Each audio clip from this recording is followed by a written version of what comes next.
My wife just reminded me of the story that I can share. I have a cousin who is a little older than I am.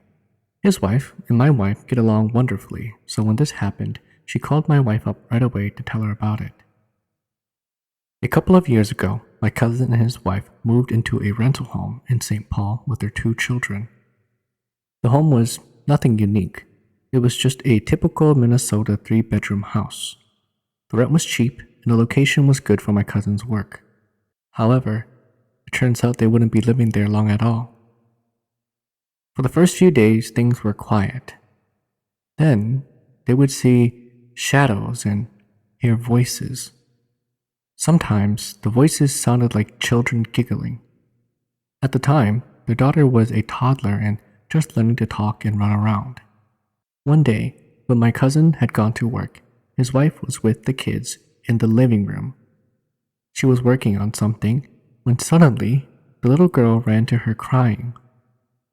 She turned and pointed to an empty corner, bawling. This creeped my cousin's wife out. Later that day, she told my cousin, who just laughed it off. Soon after that incident, they noticed that the garage door would always be open when they got home. It didn't matter if they drove to Wisconsin to visit family for the weekend, or if they had just ran down to the local Rainbow grocery store for an hour. When they got back, the garage door was open. My cousin called the landlord about it since he was concerned the garage opener was on the same frequency as the neighbors. The landlord did something to reset the openers, but they still had the same issue. My cousin began manually locking the garage door with the slide lever mechanism. This worked for a few days, but then the garage door would suddenly be open again. The final straw came on another workday. My cousin was at work and his wife was with the kids. After a busy morning, she took the kids to go nap. She herself decided to nap, and after closing her eyes for a few minutes, the kids started to cry. Then, the children ran down the hall and into their room. They were hysterical about something. She couldn't make out what they were saying, so she just tried to calm them down. Eventually, they settled down enough to sleep on her bed. At some point, she fell asleep too. Then the creepiest part came about an hour or two later. My cousin's wife was stirred awake by voices. She couldn't make out what they were saying, but they were laughing. She said it sounded like a father was playing with her daughter. She said she could hear a ball bouncing in the hallway, and she felt to her side, and sure enough, both of her kids were next to her. She glanced at the clock, and my cousin was still at work. My cousin's wife closed her eyes again, pretending to be asleep, although by this time she was petrified with fear.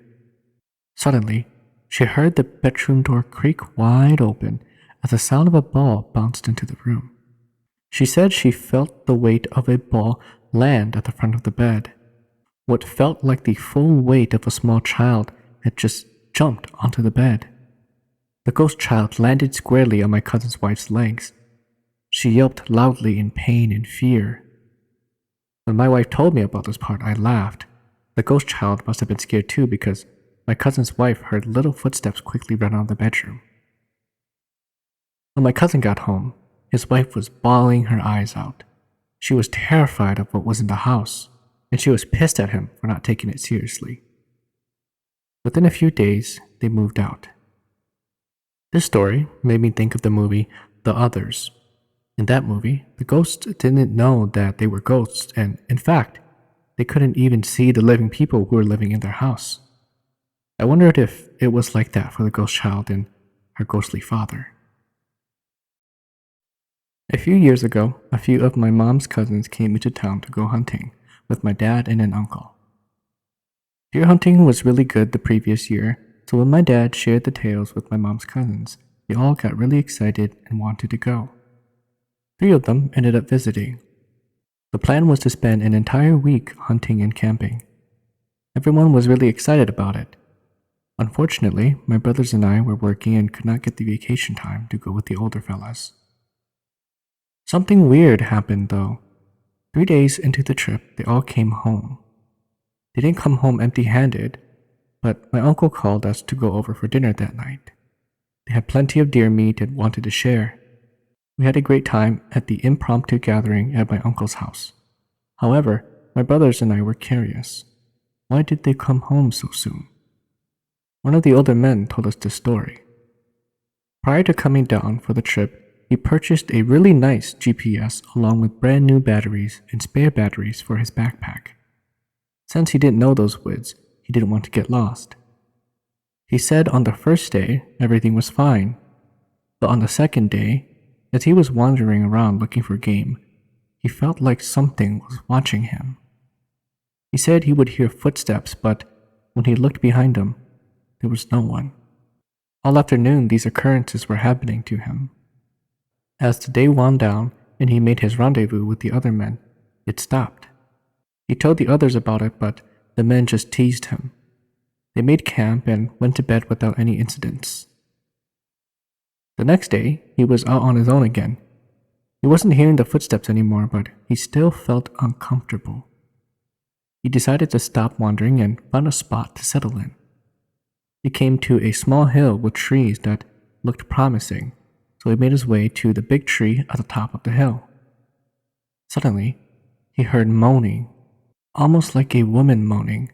He looked and he said he saw what looked like a wind-like mini tornado coming at him. As weird as it seemed, he said the moaning was coming from that wind. It was working its way up the hill right for him. At this point, he was scared witless.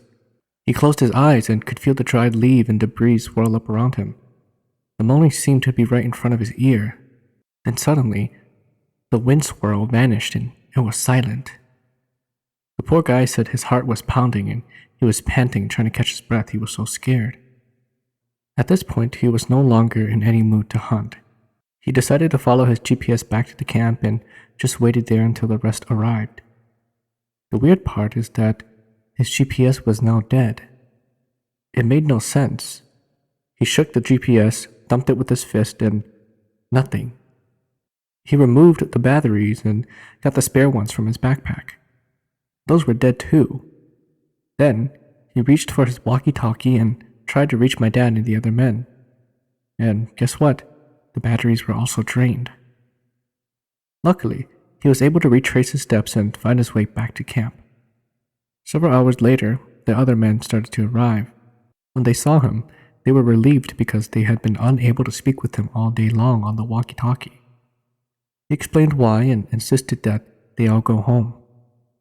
Since they got a couple of nice-sized deer that day, they reluctantly agreed. One of my uncles then stated that he must have ran into the creature that Hmong called the Pinuvi. I have a friend whom we call Mary.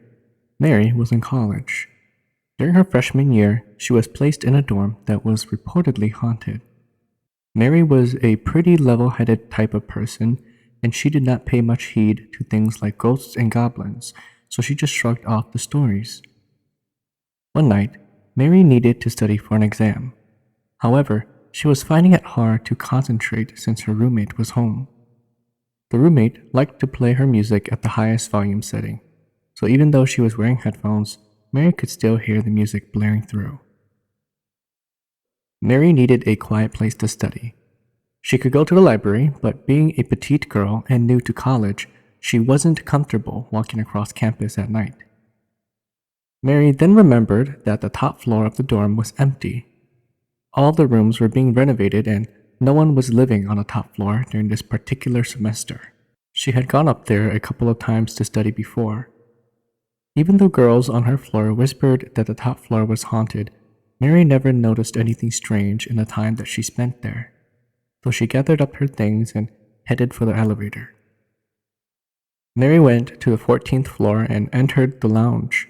The dorm rooms were being worked on, but the floor lounge still had all of its lamps and its furniture in place.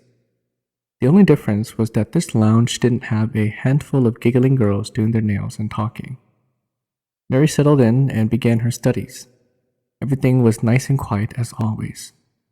However, she noticed something strange. Every 15 minutes or so, the elevator would ding and then open, but no one exited. She ignored it. After some time, she realized she needed a book that was in her room, so Mary popped up and headed for the elevator so she could retrieve her book. She went to her room, got her book, and then came back to the 14th floor lounge. It was strange. Her chair had been moved. When she scooted back, the chair couldn't have gone that far, could it?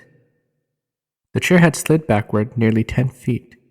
Mary shook it off and thought maybe she shifted back harder and further than she thought. After a few minutes of studying, she cursed herself. She needed some class notes that were back in her room, so she entered the elevator again and returned to her room. She quickly found her notebook and went back to the 14th floor. When Mary entered the lounge, she dropped her notebook and screamed. Every chair in the lounge was stacked up in the middle of the room. Impossible. No one was up there, but there it was, right in front of her. The room had also grown much colder for some reason. Mary quickly grabbed her things and rushed back to her room. By now, her roommate had gone out, so she was alone. But her level-headed mind was too shaken to concentrate. Too scared to study, she called her friend and told him what happened. It was several hours before Mary's fear subsided and she could return to her studies. I have a lot of family in Eau Claire, Wisconsin, and every single one of them loves to garden. Apparently, there is this plot of land where Hmong people used to all go garden. When we were kids and we visited Eau Claire, they would take my parents out to the gardens all the time to pick veggies. After they told my parents it was haunted and no one ever stayed past sundown, my mom would always make sure my dad was always close by. Anyways, the story is that a couple committed suicide together in the woods adjacent to the garden. Apparently, the couple were teenagers whose parents did not approve of their relationship, so instead of toughing it out, they hung themselves from a tree. The Hmong people said that oftentimes they would see two people frolicking in the grass right by the edge of the woods. Once you drove up, the people would vanish into the woods. Every so often, people would see vapory mists or shadows and even hear voices. The creepiest thing happened to my hardcore uncle. Everyone has an uncle or a cousin like my uncle, and he's seen everything. He's done everything, so nothing phases him. Well, one day, he went out to the garden by himself.